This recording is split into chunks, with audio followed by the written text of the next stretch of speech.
प्यारे बच्चों, आज मैं आपको हिंदी नवनीत पार्ट 2 सोने की कुल्हाड़ी वाली कहानी सुनाने जा रही हूँ। ये कहानी एक बेईमान और एक ईमानदार लकड़हारे की कहानी है। ईमानदार लकड़हारा जो था वो एक गरीब इंसान था।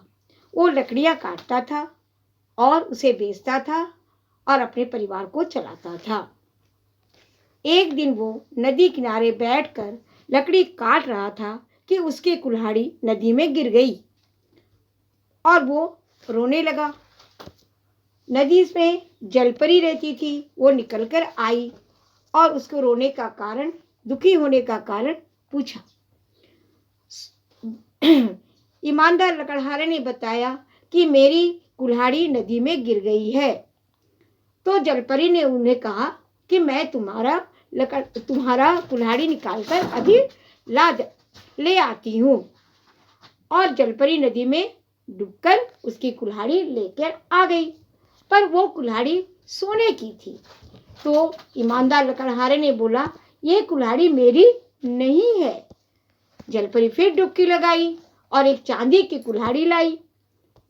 तो लकड़हारे ने कहा, ये भी मेरी कुल्हाड़ी नहीं है।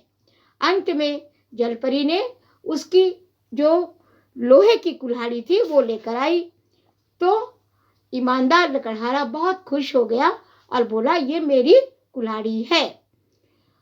तो जलपरी ने देखा कि ये तो बहुत ईमानदार है, सच्चा इंसान है, इसलिए जलपरी ने उन्हें तीनों कुल्हाड़ियां दे दी।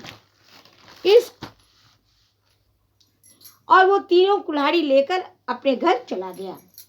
इसको देखकर एक बेईमान लकड़हारे को मन में बहुत लालच हो गया। उसने भी वही किया जो ईमानदार लकड़हारे ने किया था। उसने जानबूझकर अपनी कुल्हाड़ी को नदी में गिरा दिया। पर जलपरी आई और उसको भी दुखी होने का कारण पूछा। उसने भी वही कहा कि मेरी कुल्हाड़ी जो है नदी में गिर गई है। तो जलपरी कहा कि तुम चिंता न करो, मैं तुम्हारा कुल्हाड़ी अभी लेकर आती हूँ। और बेईमान लकड़हारे ने बोला, जल्दी आना, मैं यहाँ तुम्हारा इंतजार कर रहा हूँ। तो जलपरी डुबकी लगाई और सोने की कुल्हाड़ी लेकर आ गई। उसे देखते ही वो लज्जा गया और कहा, यही मेरी कुल्हाड़ी है। तो जलपरी को समझ में आ गया कि ये बेईमान है, ये मक्कार है, ये लालची आदमी है। इसलिए उसने उसको कहा कि ये तुम्हारी कुल्हाड़ी नहीं हो सकती।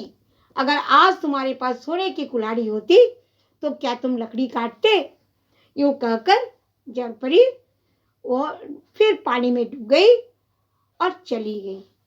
बच्चों, कभी भी झूठ झूठ ही होता है, सच सच होता है। बेईमान का साथ कोई नहीं देता है, जो ईमानदार होता है उसका साथ हमेशा सब लोग देता है।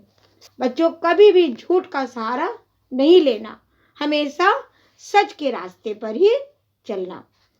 मैं ऑडियो करके ये सारा चीज़ आपको समझा दी हूँ और ये वीडियो भी आपको भेज दूंगी।